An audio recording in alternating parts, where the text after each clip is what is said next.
வணக்கம் மக்களே. பார்த்தீங்கன்னா காலையில் ஃபார்முக்கு வந்துட்டு கோழிக்கு தான் தீவனம் போட போயிட்டுருக்கோம். காலைல வந்து இதிலே ஃபுல்லாக ரவுண்ட் பண்ணிட்டாங்க.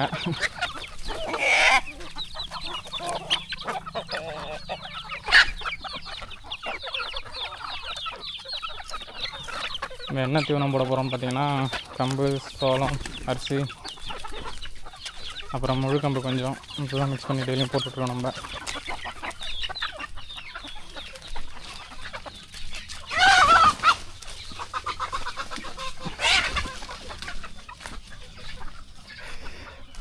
எப்போதுமே தீவனம் போடுற பார்த்தீங்கன்னா நல்லா பிரித்து போடணும். அப்போ தான் கோழிங்க நிறைய சண்டை போட்டுக்காது. இப்போ நம்மள பார்த்திங்கன்னா சேவல் நிறைய இருக்குது, ரொம்பவுமே சண்டை போட்டுங்க ஒரு இடத்துல நம்ம போடணும்னா. ஸோ அதுக்காக தான் பார்த்திங்கன்னா இங்கே ஒரு ஷீட் ஒன்று போட்டிருக்கோம். இங்கே ஒரு ட்ரே, அங்கே ஒரு ட்ரே, அங்கே ஒரு ட்ரே, அங்கே ஒரு ட்ரே, அங்கே பிவிசி பைப் கட் பண்ணி போட்டிருக்கோம். இப்படி போகிற பார்த்திங்கன்னா கொஞ்சம் சண்டை போடுறது கம்மியாகும். எல்லாம் ஒரே இடத்துல போட்டுக்கிட்டா எல்லாம் மாறி மாறி சண்டை போட்டுக்கிட்டு உங்கள் தீவனம் எடுத்துக்காதும். இது நம்ம தீவனம்.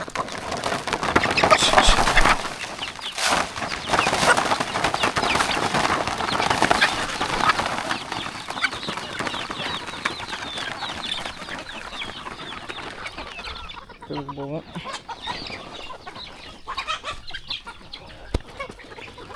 அதேமாதிரி ட்ரெயிலும் ஏன் போடுறோன்னு பார்த்தீங்கன்னா எல்லாம் அடித்து விட்டுக்கிட்டு இறச்சி விடுதோ. அது வெயில் காலமாக இருந்தால் பிரச்சனை இல்லை, இறச்சாலும் அப்புறம் பொறுமையாக தின்னுக்குங்க. மழை காலம்னு பார்த்தீங்கன்னா பக்கத்தில் தண்ணியாக இருக்கிறதும் வேஸ்ட்டாக தான் போகுது. அதுக்காக தான் ட்ரெயிலையும் வச்சு போடுறோம். சேவல்கள் உங்களுக்கு அதிகமாக இல்லைன்னா அந்த பிரச்சனை வராது. சேவல்களுக்கு மாதிரி இருந்தாலும் உங்களுக்கு கண்டிப்பாக அந்த பிரச்சனை தான் வரும். பார்த்திங்கனாலே தெரியும், எங்கே பார்த்தாலும் சேவல்கள் தான் தெரியும்.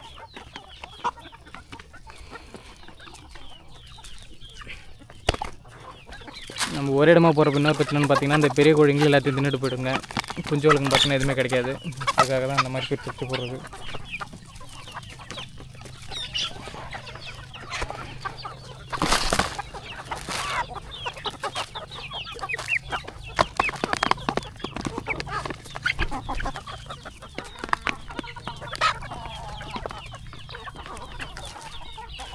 அப்புறம் இது பார்த்திங்கன்னா பிவிசி பைப்பு 2ஆக கட் பண்ணி வச்சுருக்கோம். தீவனம் ஏறியாமல் இருக்குது, அதை அந்த மாதிரி போட்டிருக்கோம்.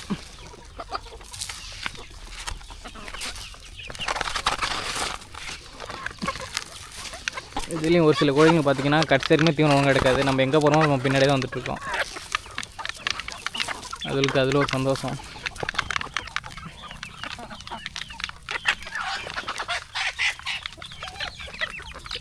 பெரும்பாலும் இந்த சேவல் காட்டி தான் கோழிங்க ஒழுங்காக தீவனம் எடுக்க முடியல.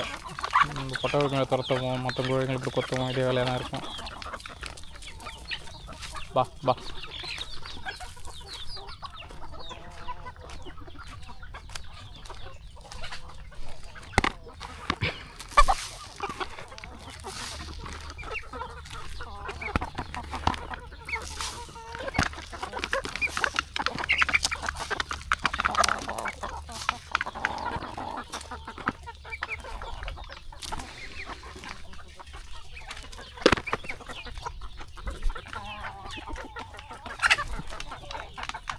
இப்போதைக்கு தீவனம் எடுக்க பாதி கோழிக்கு தான் வந்திருக்கு.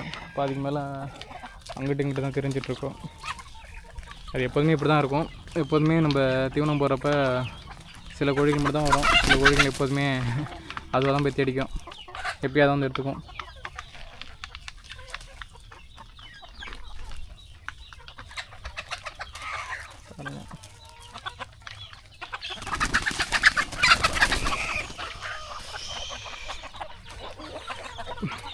முடிஞ்ச வரைக்குமே ஃபார்மை பொறுத்த வரைக்கும் ஒரு குறிப்பிட்ட சேவல் வச்சுட்டு தான் ஃபார்முக்கு நல்லது.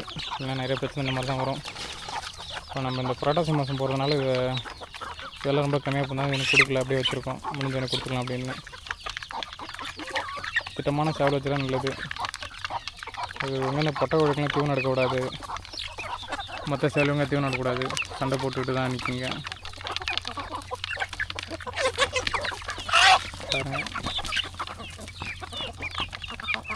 இது வந்து இடைவெட்டு பொட்டை நம்ம ரெடி பண்ணது. இது பார்த்திங்கன்னா பியூர் சீரோட. நம்ம இது இன்னும் ஒரு மாதம் கழிச்சு தான் அந்த சிறுவடை சேவல் எல்லாத்தையும் நீக்கிட்டு பியூர் இடைவிட்டு ஃபார்மாக மாற்றலான்னு இருக்கோம். இது பார்த்திங்கன்னா இடைவிட்டு சேவை.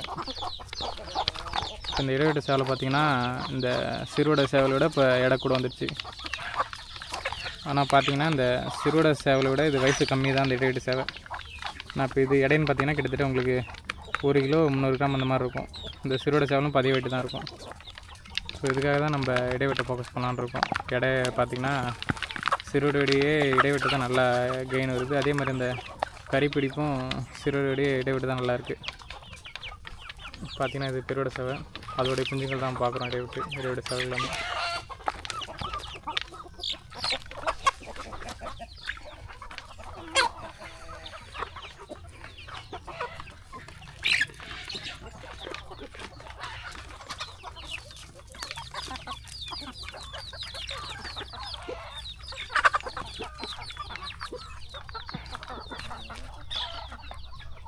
இது எல்லாமே சிறுவடை பட்டைகள் தான். நம்மள இப்போதைக்கு பட்டைகள் குஞ்சுகள் நிறையா தான் இருக்குது. ஆனால் இன்னும் முட்டை ஒரு அளவுக்குன்னு வரல. முட்டையோடு வந்தால் தான் நம்ம குஞ்சுகள் வெளில கொடுக்கலாம். நிறைய பேர் ஃபோன் பண்ணி குஞ்சுகள் தான் கேட்குறீங்க. கோழிகள் நிறையா இருக்குது, குஞ்சு கடை தரமாட்டீங்க அப்படிங்கிறீங்க. கோழிகள் நிறையா இருந்தாலும் முட்டை கிடைச்சா தான் நம்ம குஞ்சு நிறைய ரெடி பண்ண முடியும். நமக்கு முட்டைன்னு பார்த்திங்கன்னா ஒரு நாளைக்கு 2 3 தான் அதிகபட்சம் கிடைக்கிது. ஏன்னா இப்போ தான் நிறைய பட்டை கோழிகள் இப்போ தான் சேவை சேர்ந்துட்டுருக்கு. அடுத்த மாதம் கடைசியில் தான் கொஞ்சம் முட்டை கிடைக்கும்னு நினைக்கிறேன். முட்டை கிடச்சுன்னா கண்டிப்பாக ரொம்ப நாளாக கேட்டு உங்களுக்கு கண்டிப்பாக தருவேன்.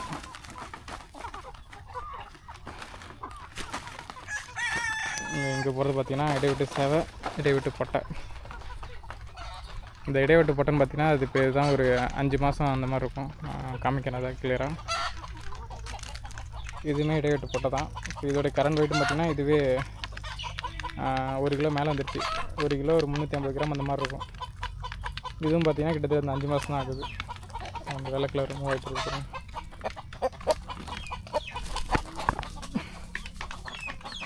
வீடியோவில் காமிக்க முடியல ஒழுங்காக, ரன்னிங்லேயே இருக்க கோழிங்க. பார்த்திங்கன்னா அந்த பொட்டை தெரியும். இந்த பொட்டை இடைவெட்டு தான். இதுவும் 1 கிலோ கிராஸ் பண்ணிடுச்சு. இதே இந்த 3த்தையும் பார்த்திங்கன்னா இது சிறுவடை. இது பார்த்திங்கன்னா இன்னுமே 3மே 1 கிலோ கிராஸ் பண்ணாது. ஏன்னா சிறுவடைங்கிறப்ப வந்து அது 900 தான் அதிகபட்சம், அதை தாண்டி கிராஸ் பண்ணாது. ஸோ அதுக்காக தான் நம்ம கரீன் பண்ணுறதுக்காக இப்போ இடைவெட்டை ஃபோக்கஸ் பண்ணி போயிட்டுருக்கோம். இது எல்லாமே பியூர் சிறுவடை. இது சிறுவடை சேவல். இதோட இடைன்னு பார்த்துக்கிட்டாலும் நீங்கள் 1 கிலோ 400 கிராம் அந்த மாதிரி தான் இருக்குது. இதெல்லாம் இப்போ 6 மாதம் கம்ப்ளீட் ஆகிடுச்சு. 6 மாதம் கம்ப்ளீட் ஆன சேவைங்க இடைய வந்து இடைவெட்டு வந்து உங்களுக்கு 4.5 to 5 மாதத்துலேயே ஈக்குவல் பண்ணிவிடுது. சிறுவடை, பியூர் சிறுவடை சேவை இதெல்லாம். இந்த பின்னாடி போது பாருங்க இடைவெட்டு சேவல். இப்போ அதுவும் இப்போ கேட்டால் 1.5 கிலோ இருக்குங்க. இதில் விட அது ஆனால் வயசு கம்மி, ஆனால் இடம் வந்துடுச்சு. உங்களுக்கு கோழியை பிடிச்சி பார்த்தாலே அந்த கறி பிடிப்பு தெரியும். இடைவெட்டில் சிறுவடை பார்த்திங்கன்னா இன்னுமே அந்த கறிப்பிடிப்பு தெரியல, கொஞ்சம் அந்த எலும்புகள் மட்டும் தான் தெரியுது உடம்புல. இது பார்த்திங்கன்னா அந்த கால்லேயும் நெஞ்சிலையும் அந்த கறிப்பிடிப்பு சூப்பராகவே தெரியும் இடைவெட்டு சேவலில்.